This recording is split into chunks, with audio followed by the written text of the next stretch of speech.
খেজুর খাওয়ার জন্য চলে যাচ্ছি। আলহামদুলিল্লাহ, এটা হচ্ছে বড়া মসজিদ। এটা একটা রেদ্দার বড়া মসজিদ, সাগর সাইড আর কি। অনেক সুন্দর নিউ মসজিদ এটা। তো এখন আমরা অবশ্যই চলে আসলাম। এই ঘরের পিছনে কিন্তু আপনার কি সাগর সাইড, মানে সাগর আর কি। ঘরের পিছনে সাগর, বেশি দূর না, অল্প বাস 4 থেকে 5 মিটার, বাস বেশি দূর না। তো আমরা এখন চলে আসছি মাছ ধরার জন্য, মাছ ধরার আর খেজুর খাওয়ার জন্য। তো আমরা এখন কাছাকাছি চলে আসছি। আপনারা দেখেন আজকে ভিডিওটা হচ্ছে আপনাদের জন্য।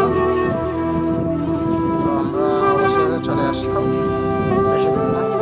তো এখন চলে আসলাম খেজুর খাওয়ার জন্য। তো আমরা এখন খেজুর খাবো অবশ্যই। এখানে এখন খেজুর নেব আমি। দেখেন এগুলো খেজুর, অনেক মিষ্টি মিষ্টি খেজুর। খেজুর এমন মিষ্টি, আমি বেশি 3 থেকে 4 খেতে পারতেছি না। অনেক মজা, মাশাআল্লাহ, আলহামদুলিল্লাহ। খেজুর কার কার পছন্দ আপনারা সবাই লাইক কমেন্ট করে জানাবেন। দেখেন এটা আজকের ভিডিও হচ্ছে আপনাদের জন্য। দেখেন অনেক সুন্দর খেজুর। দেখেন এগুলো হচ্ছে গাছ পাকনা খেজুর। গাছে যখন ধরছিল, গাছ পেয়ে এই কাজগুলো মাটিতে পড়ছিল। তো মাটিতে পড়ছিল, এখান থেকে নিয়ে আমরা কি করতেছি, কেটেছি। অনেক অনেক মজা, আলহামদুলিল্লাহ, আলহামদুলিল্লাহ, অনেক মজা। আপনারা দেখেন কি সুন্দর মধুর, মিষ্টি মিষ্টি মধুর খেজুর। দেখেন অনেক অনেক মাশাআল্লাহ। দেখেন খেজুর খেজুর কিন্তু দেখতে কিন্তু লাল লাল। দেখেন গাছ পাকে না। দেখেন এগুলো আবার কেঁচা খেজুর না, ফাঁকা যাবে না, আমার গাইতেছে এরকম না।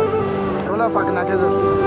দেখেন খেজুরের কালার দেখেন কত সুন্দর, মাশাআল্লাহ, মাশাআল্লাহ, সবাই মাশাআল্লাহ বলবেন। আর এখানে তো খেজুরের অভাব নাই। আল্লাহর আরব সাগরের বা মনোহরা আরব রাষ্ট্রের খেজুর অভাব নাই। আপনারাও চাইলে খেজুর খেতে পারেন ইনশাআল্লাহ।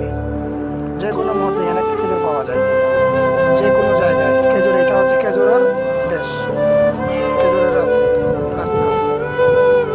অনেক সুন্দর। তো আজকের ভিডিও সবাই